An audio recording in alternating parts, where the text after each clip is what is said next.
Let's talk about the trip to China. You want to talk about the trip I to think China? the trip to China is a lot more interesting. Well, I thought maybe we we'd save that for some upcoming dates. But about that experience, did it mature the players pretty well? We want to flip for it and see whether we're going to talk about the schedule or China. No, well, I don't flip with your coins anyway. Coin says China. China? Okay. That was an interesting trip for you, though. I think that it's important to mention that a lot of the foundation for our season this year comes from that trip. Origin stories are accounts or backstories that reveal how a character or a group of people became the protagonist or antagonist of a narrative. They add to the overall interest and complexity of a story, often giving reasons for the character's motivations. They're a way for cultures and teams to explain their origins and to pass on their values to future generations. Indiana 1987 origin stories. There's a picture of Indiana University coach Bobby Knight and player Steve Alford sitting on the sidelines after losing the championship of the NIT to UCLA March 30th, 1985 in Madison Square Garden. It's taken after a pedestrian season in which the Hoosiers struggled to a 19-14 overall mark, 7-11 in the Big Ten. But here's the thing. One of their origin stories starts after this loss. The Hoosiers embarked on an international road trip to strengthen the team's bond. This 37-day, 7-country, 1985 overseas exhibition tour from Toronto to Tokyo, Beijing, Hong Kong, and Amsterdam before returning stateside. Lee Leonard, a decorated World War II pilot who owned a laundry business in Bloomington, was invited by head coach Bob Knight to attend the trip and shot footage of the trip, including IU players at the Great Wall of China, on boat trips in Hong Kong Harbor, and at the center square of Hiroshima. The basketball wasn't secondary. It was very much a part of the planning to try to develop a team. But it wasn't the intense focus. Knight was looking for an inflection point for this group. He felt that the trip was necessary coming off the 84-85 season, in which they struggled to that 19-14 mark. Through different sightseeing events and even a brawl with the Yugoslavian national team, IU players became closer throughout the trip. It also led to the development of several key players, including Daryl Thomas, who developed the toughness to play inside in the Big Ten.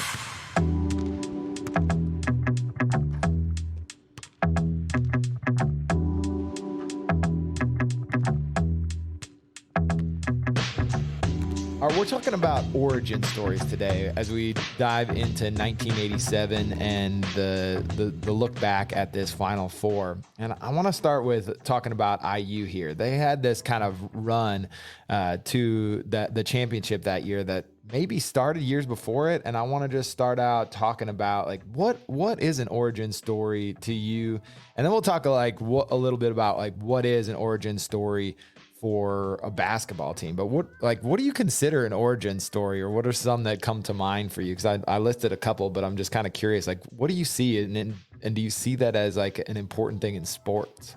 I mean, I believe it is. I think that most great players, there's always something that defined who they became. You had Michael Jordan, getting cut. That he never wanted to do it again. Like he was determined that he was going to be the best player ever. Even players like Iverson, right? With what he went through. And that's the way he attacked it every game like it was his last. There is something to it, and I think this team does have a story behind it, and I think that really it was kind of a way that Bob Knight changed the way he thought of things. They needed to be more athletic, and he didn't like going out of the States, and then he had to and change it, and in the course of it, Alford had to take out losing. Maybe that makes him want it even more, appreciate winning more.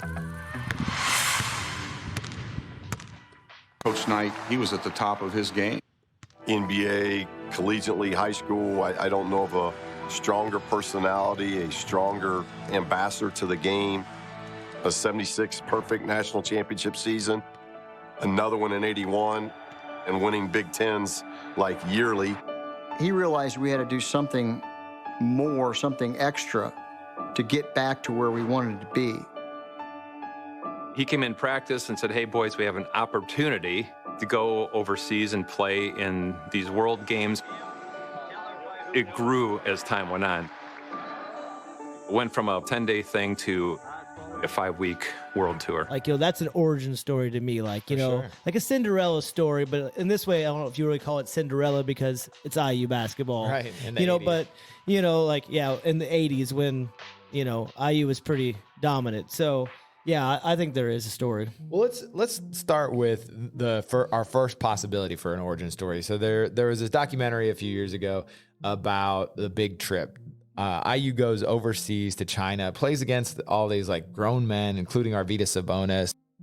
The trip was going to start off with coach up in the stands watching, and the assistant coach is doing the coaching on the sidelines, because his concept was, I'll be able to see more and just watch, and that's what we're going to do. It was like, this isn't going to be what we thought it was going to be. Now, nobody liked getting beat either. We lost to the Japan national team, and then we ran into the Russian team, and they were men. They were big, strong, fast, and they were a great team. I honestly will never forget playing against Arvydas Sabonis, who had a career later with the Portland Trailblazers. Sabonis was so talented and so skilled. I was just in awe of watching him play, understanding how good a player can be. I would compare Sabonis at that time to a young Shaq and a Dirk Nowitzki kind of mix, where he could shoot and Shaq could run up and down the floor and dominate. I mean, that's kind of what Sabonis was. They end up traveling for 37 days all over the world, playing a lot of basketball, which is interesting for that time period.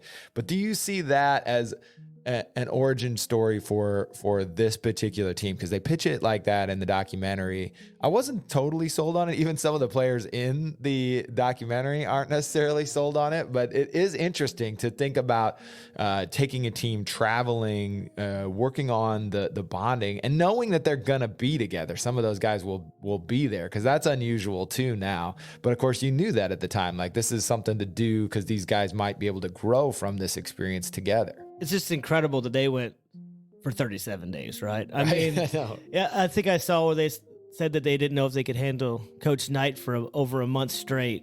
Like, if you really think about it, like, you have roommates in college, but you can still separate yourself and go on your own, right? Get away. Like, here, there's really no escape, right? So, like, you almost have to find a way to get along. Yeah. And then when you go to a different country, some people won't be speaking the same language. So then you really can't even go like off that away, right? Like, and then like back then, it probably was even harder to do stuff in other countries by yourself. Now you might have a phone, you can check it or figure out a language or look at the best places to go, or if it's safe or dangerous or whatever. But crazy, well, it's just right? travel in the 80s was just different, right? Like, you're going from Toronto to Tokyo to Beijing, Francisco, Hong Kong, Amsterdam. Tokyo, plus 6 other Japanese cities, the Chinese capital, Peking, Beijing, 3 other Chinese cities, Hong Kong, Amsterdam, Belgrade, Helsinki, Copenhagen. You ever forget anything? Back to Chicago. Yeah, I'd sometimes forget what we should be running on offense. And the backdrop for this, right, is a season, they win the championship in 81. They had the perfect season in 76. So they are like a legit blue blood at this point. And the year before, they were 19-14, 7-11 in the Big Ten. So, losing record in the Big Ten, which now I'm all too familiar with, but then was, I'm sure, shocking to the team, to the coach. So I wonder, like, how you frame it up for a team coming off a season like that to push themselves, but not to, like, to break that, with a risk of breaking them, right? They're playing these guys that get smoked by, some of the teams because they're just not, they're at a different level. These are men they're playing against, but they ultimately come together at the end of it, winning some games. So it's just kind of an interesting idea to do something like this. Well, I mean, some of the teams they played, even though that back then they didn't give credit as much to international play, I'm sure some of the teams were just better. Let's be honest. Like, players went under and they didn't know, like Sabonis. Yeah. Like, obviously he was awesome in the NBA. Yeah. So if they went against him, like, that's like, but I would think that coming together and like after losing a season like that, it would seem like it would be hard. I guess it would be even harder to go and stick with people. Cause anybody that's had like a losing streak, it's kind of, I mean, I call it a losing streak. It's a losing streak for IU because I'm sure they're walking around the university and like even the campus, right? Everybody's used to winning. They're not winning. Right. Like they're not loved at that point, right? Like they probably love them to a certain point, but they're probably booing sometimes because, once you get to a certain level, if you don't meet that level, then even if you have a decent season, like that's not good enough.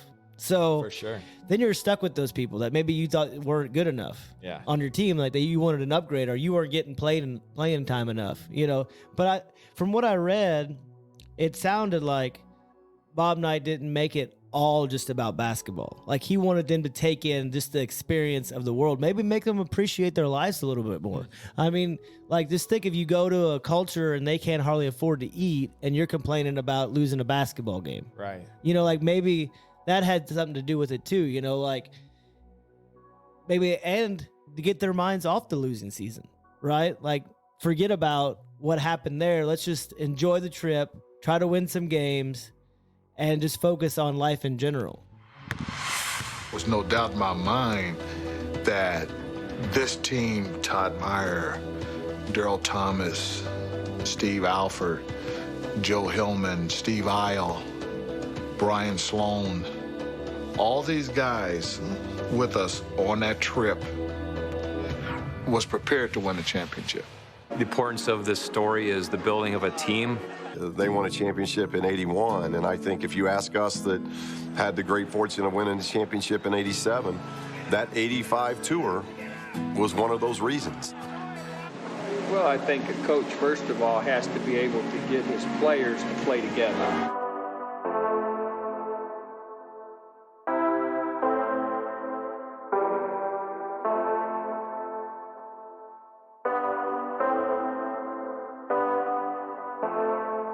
The 1987 Hoosiers' second potential origin story comes from a heartbreaking loss to an underdog in the 1986 NCAA tournament.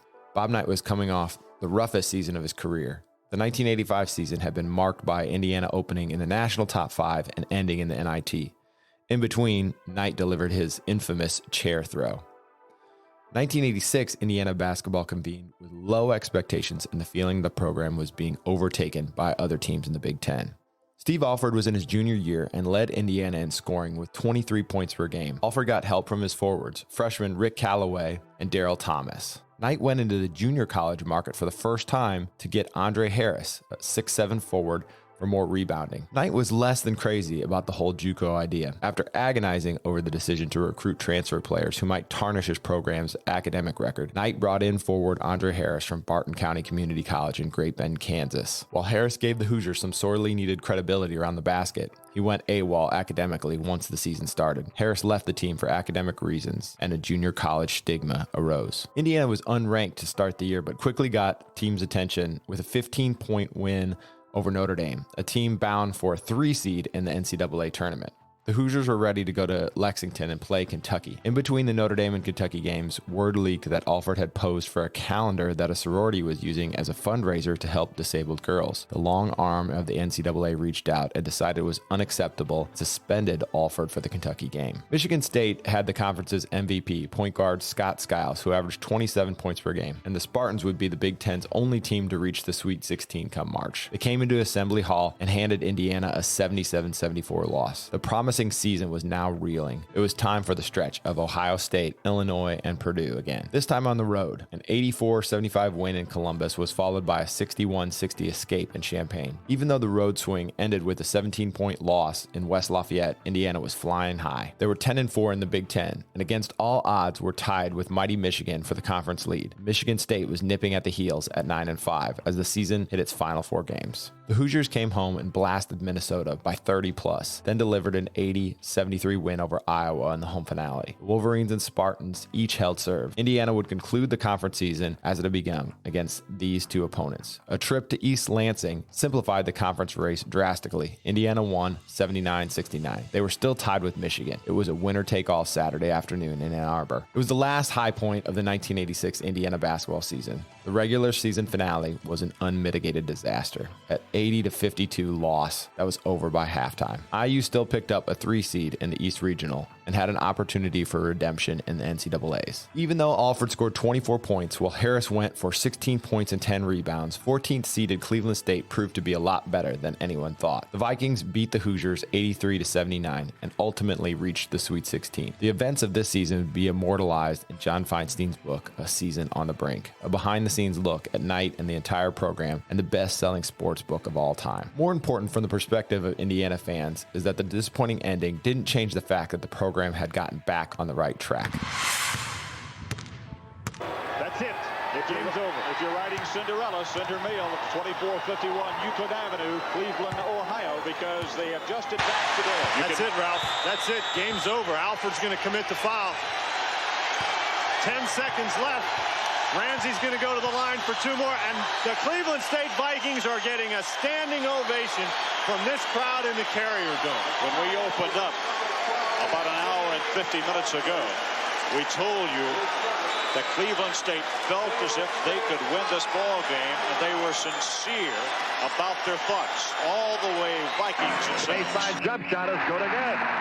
They can't miss. The Cleveland State game might have shown that we weren't tough mentally. We just didn't handle that game well. Against the double team, lost the ball. Indiana continues to turn it over. We made too many mistakes. The Hoosiers are going to get beat here this afternoon. It's one of those games, it's over and you go, holy crap, we just lost the first round in the NCAA. At the time, they were pinning it as the greatest upset ever in NCAA history.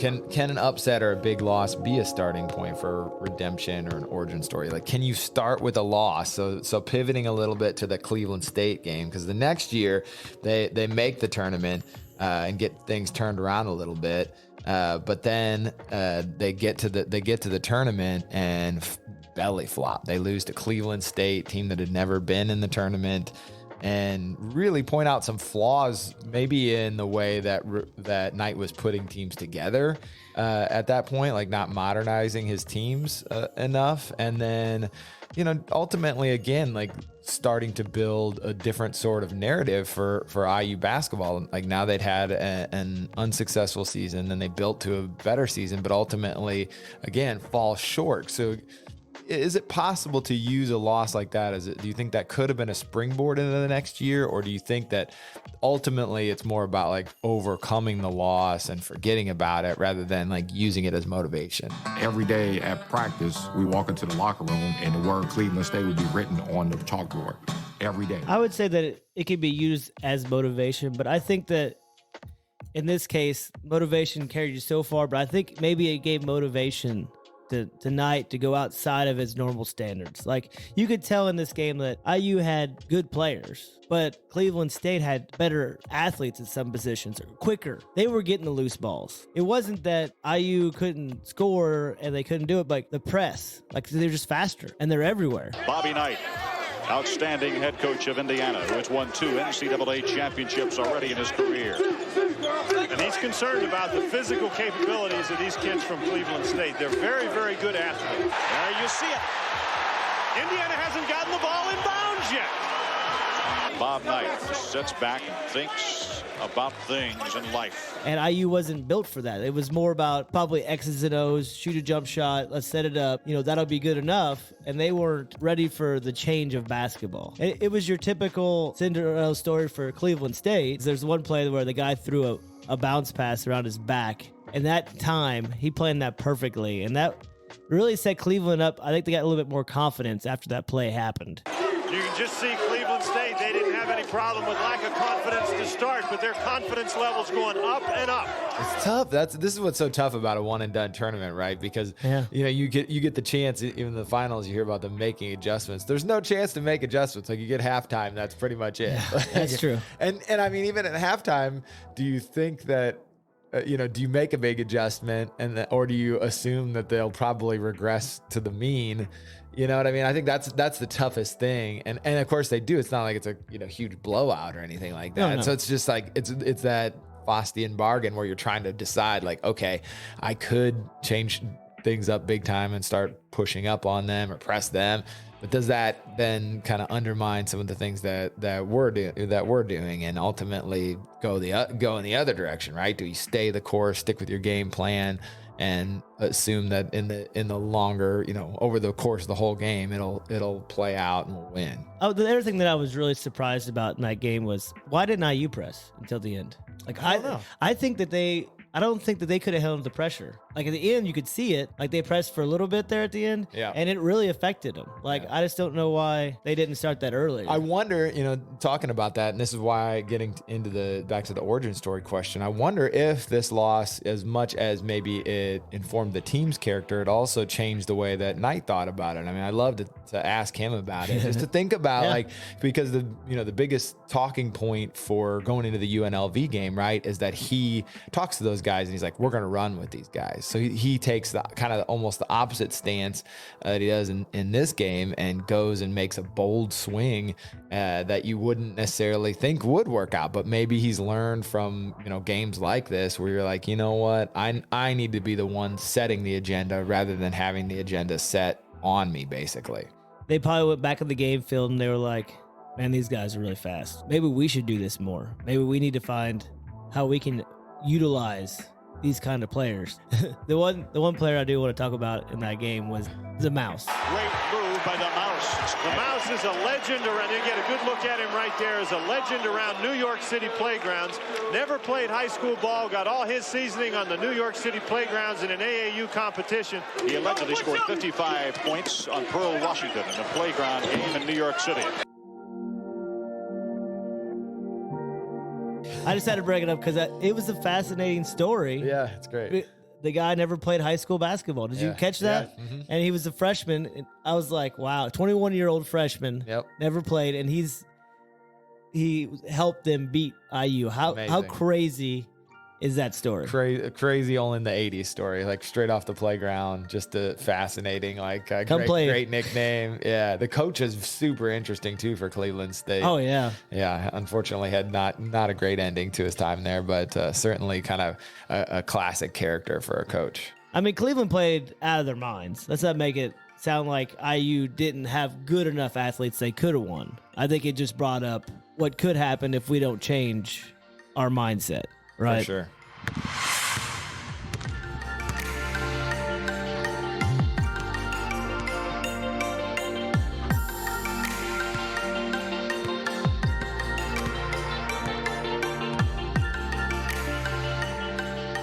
Just 1 year later, the final origin story for the 87 team. They add 2 JUCO transfers. They add athleticism to the team. Bringing in Dean Garrett and Keith Smart were the final pieces of the puzzle. Did not have in its arsenal last year. They were a perfect fit. It was like they had been there for years. We had the parts. Now it was just how tough were we going to be mentally. You knew what Indiana on the front meant, but these new pieces did not. Indiana called, and Coach Dugan didn't believe it because this is totally out of the ordinary for Indiana to do anything like this. He hung the phone up. They called back. He said, if you're serious, you guys come down here and come see this kid, and then I'll know that you're serious. When Coach finally did come to the gym, the football team stopped. Everybody stopped what they were doing, and they were fighting to try to get in that glass area to even see what Coach even looked like. And I even signed my letter of intent before I even took my visit to Indiana.